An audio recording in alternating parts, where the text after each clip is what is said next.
Another incredible story written by Pamani Gwabe, which is titled The Mother. One night, I was driving alone to attend a family funeral in the Eastern Cape. Back then, I had an old Honda Ballade. The car had been through a lot, but it still drove like new. I was on the N1, near Linksburg, a road known for its high accident rate. I was the only car on that long stretch of tar. It was past 2 a.m., dark and unsettling.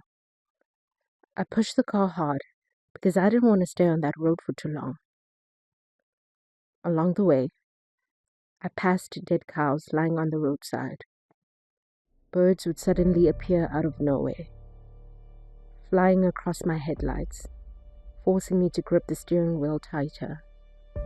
The whole atmosphere was uncomfortable, eerie. Then, up ahead, I saw headlights approaching in the opposite lane. At first, they seemed far, but the lights kept flickering. Sometimes, they looked closer, then further away, as if the car was playing tricks with the distance. For almost 6 minutes, this strange dance continued, until the lights simply vanished. Confused, I kept driving and tried to forget the encounter. Eventually, I pulled into a garage in Beaufort West to get refreshments for the long trip.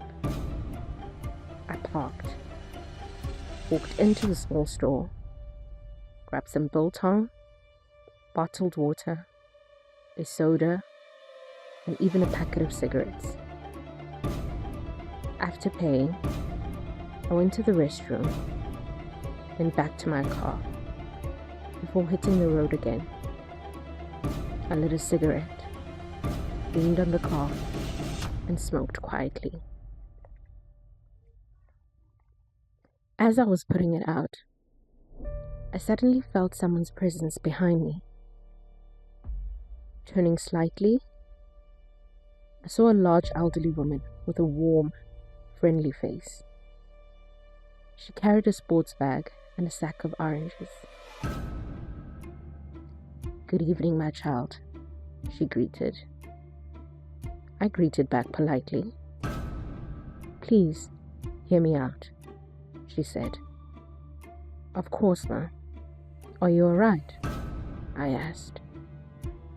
She explained that she was on her way to Queenstown to fetch her children from her sister, but no one was heading that way. She asked if I could give her a lift. Coincidentally, Queenstown was on my route. I was going to my hometown, Qoqotal, just 20 minutes past it. "Don't worry, ma. You're no burden," I assured her. "I'll take you." She was so grateful. She even promised me money once we reached her sister's place. I laughed and told her, "No money's no good here. The ride is on me." But she insisted on giving me something, so I joked, "Fine, just give me 2 oranges." She chuckled. "Okay, my child." And we both laughed as we walked into the car. Before getting in, she asked if she could sit in the back seat. "I'm just not comfortable in the front," she said softly. I had no problem with that. We drove out of the garage and onto the road again.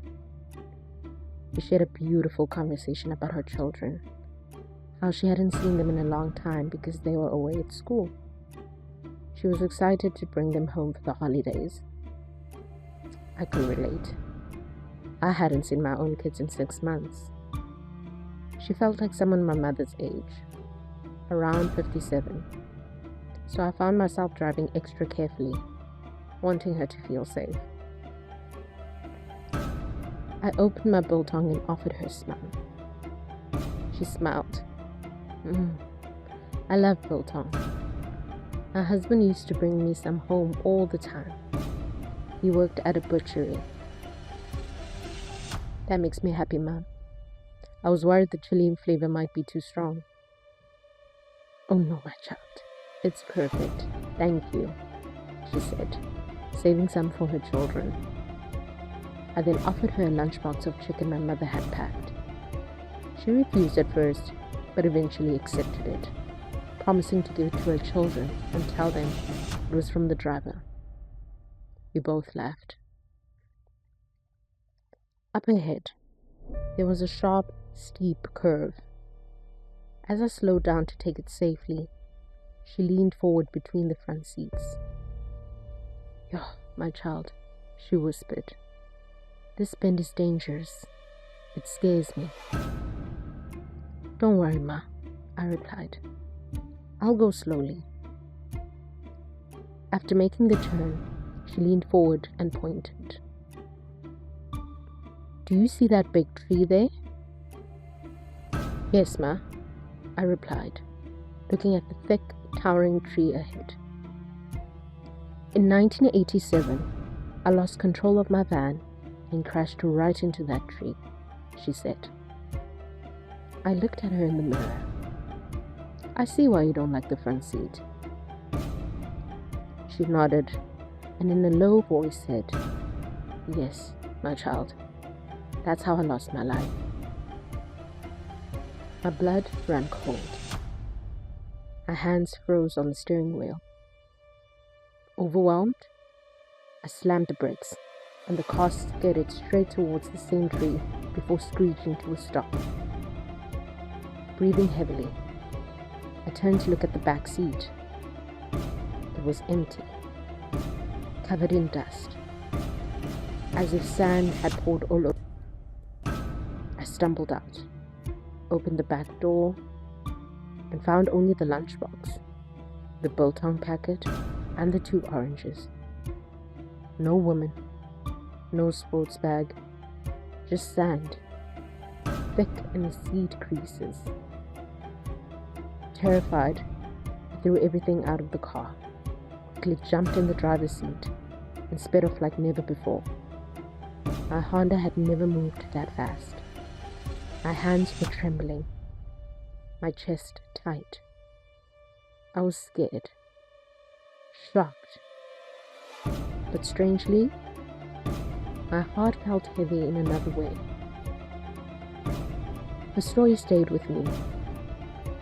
Many people die on those roads, just trying to make it to their families.